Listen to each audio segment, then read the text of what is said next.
Well, hey, good day to you. This is Todd. I am a regular dude walking in the Word.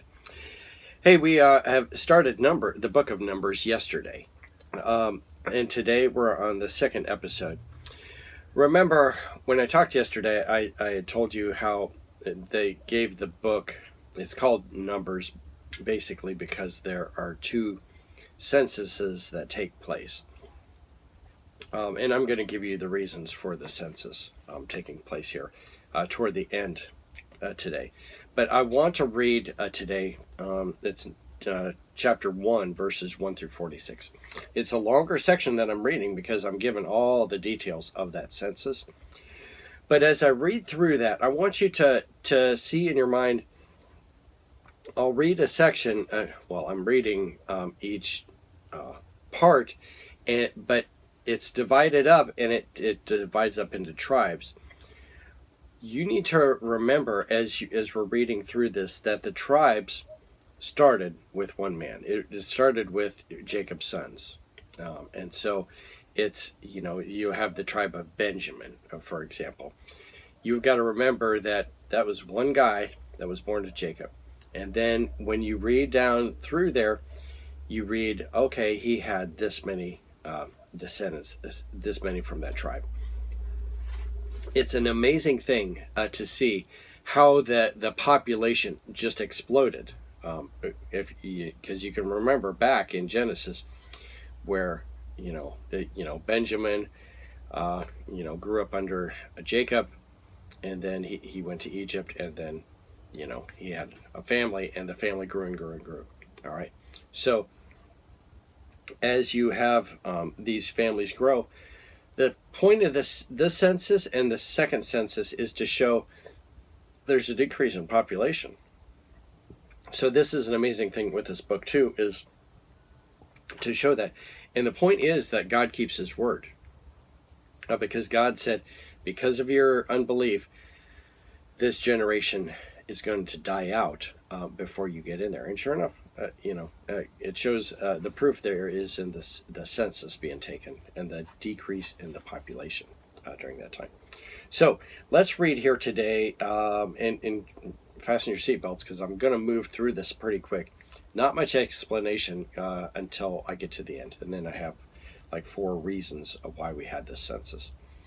So the census starts off, and it's in chapter 1 of Numbers, and I'm going to be reading verses 1 through 46. All right, so let me get set up here. It says this: The Lord spoke to Moses in the tent of meeting in the desert of Sinai on the first day of the second month, on the second year after the Israelites came out of Egypt. So roughly 2 years after they came out of Egypt, they had this first census. He said, take a census of the whole Israelite community by their clans and families, listing every man by name, one by one. You and Aaron are to count according to their divisions all the men in Israel who are 20 years old or more, and able to serve the army. One man from each tribe. Each of them, the head of the family, is to help you. These are the names of the men who are to assist you. Okay, and I'll read through those names. Now, as I read through this, just a side note here, God told them to take the census. You will read later that David decided he was going to take a census, and he was punished severely for it. And you're like, what happened? How's come he took a census and he was punished for it, and Moses and Aaron took a census and they were not punished for it? The reason is because God told them to take the census. God never told David to take the census, and he took the census not to see how great God was, but to see his own power, the might of his army that he had. So 2 different reasons for taking the census. All right, from Reuben, Eleazar, son of Shur. From Simeon, Shemuel, son of Zidshar. From Judah, Nashon, son of Abinab. And Issachar, Nathaniel, son of Zuar. From Zebulun, Elab, son of Helon, from the sons of Joseph. And from Ephraim, Elisham, son of Ammihud. And from Manasseh, Gamaliel, son of Pedazar. From Benjamin, Abnad, son of Gideoni. From Dan, Azar, son of Abnashai. And from Asher, Pagil, son of Ochran. From Gad, Esla, son of Deuel. And from Naphtali, Ahar, son of Enan. These were the men appointed from the community, the leaders of the ancestral tribes. They were the heads of the clans of Israel. So those names I mentioned, they're basically the heads of these families that we're going to be counting here. Verse 16, these were the men appointed from the community, the leaders of their ancestral tribes. They were the heads of the clans of Israel. Moses and Aaron took these men whose names had been specified, and they called the whole community together on the first day of the second month.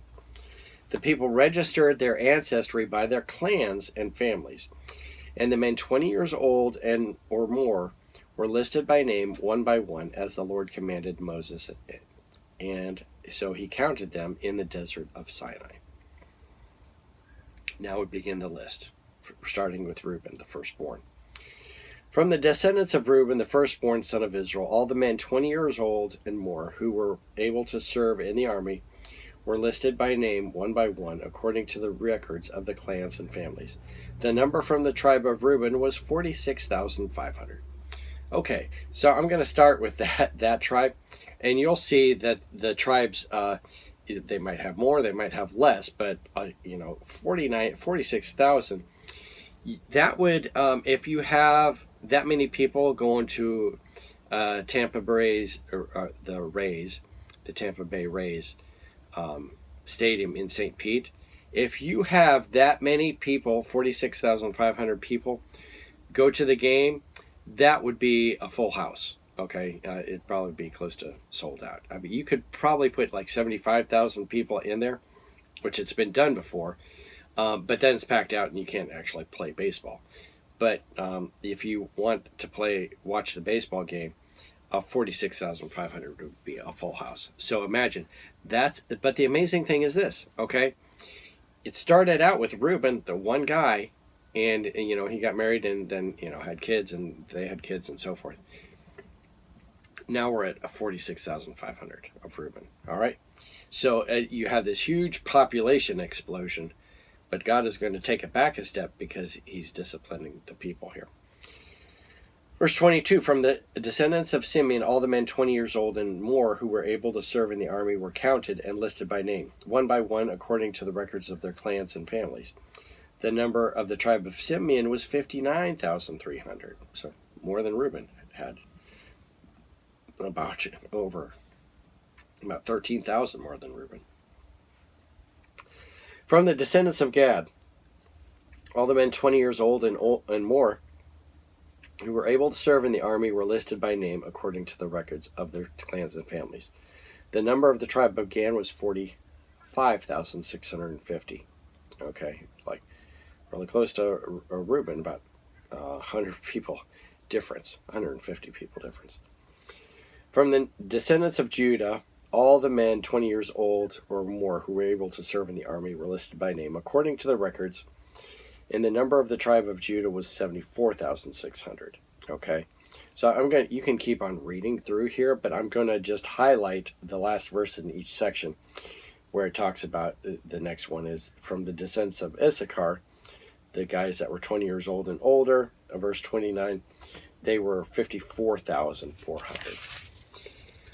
Verse 30, from the descendants of Zebulun, all the men 20 years and older, all the way down to 31, they were 57,400. From the sons of Joseph had, Ephraim and Manasseh, so you have two men out of that. The number from Ephraim was 40,000. Okay, so he has just as many as his older relatives. And then from the tribe of Manasseh, he had 32,200. From the descendants of Benjamin, you had 35,400. And from the descendants of Dan, males 20 years old and older, were 35,400. Okay. And when I say 20 years and older, they were still able to serve in the army. Okay. So if you had a guy that was 150, he wasn't counted because he wasn't able to serve in the army. From the descendants of Dan, all the men 20 years old or more who were able to serve in the army were listed, and that was 62,700. From the tribes of Asher, you had, according to verse 41, 41,500. From the descendants of Naphtali, all the men 20 years old or more who were able to serve in the army enlisted by name. The number of the tribe of Naphtali was 53,400. Okay, so we get to verse 44. These were the men counted by Moses and Aaron and the 12 leaders of Israel, each one representing his family.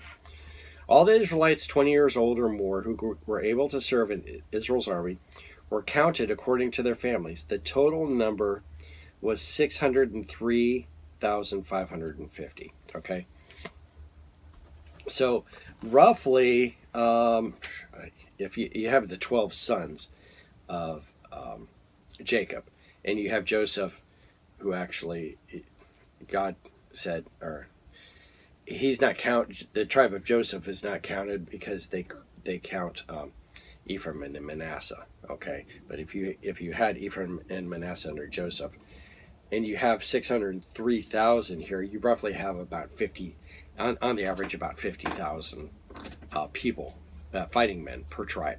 Okay, so I had read last time you would roughly have maybe 2 to 3 million people total, with all the kids and people that couldn't serve in the army and stuff like that. So that's how big it was. But I want us to pay attention here. When I say 603,000, later on we're going to read about the second census, and that total was 601,730. Okay, so you saw this huge population explosion. Then the 40 years between these two censuses, you have a loss of fighting men of 1,820. So there's a decrease in that. All right, so let me give you some reasons as to why this census was taken. The first one, it's proof of God's word. And God said, the men 40 years old or the fighting men for the next 40 years are going to die off. And that's what happened. And the census really proves it when you count that up.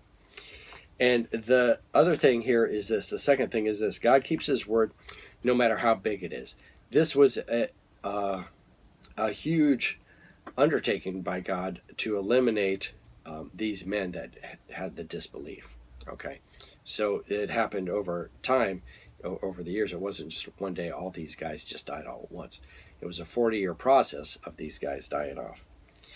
The third thing is this. All people matter to God. And so that's just another reason why they're all numbered here. And then the fourth reason is, and it's given right here in the Bible, is also to organize the army. Everyone was, they were called to fight when they were 20 years old. And so it was to organize the army. They came from Egypt, and they were just slaves from Egypt. They weren't soldiers from Egypt, but they were slaves. So now this first census is kind of getting them organized into the army. Okay, so those are the four reasons why we have that census. All right, so I know it seems kind of technical and it might seem boring to you, but there's a lot of good information. There's a lot of things we can learn from this in the book of Numbers. All right, hey, join me tomorrow as we continue our journey through Numbers. Lord's blessing. I'll see you then.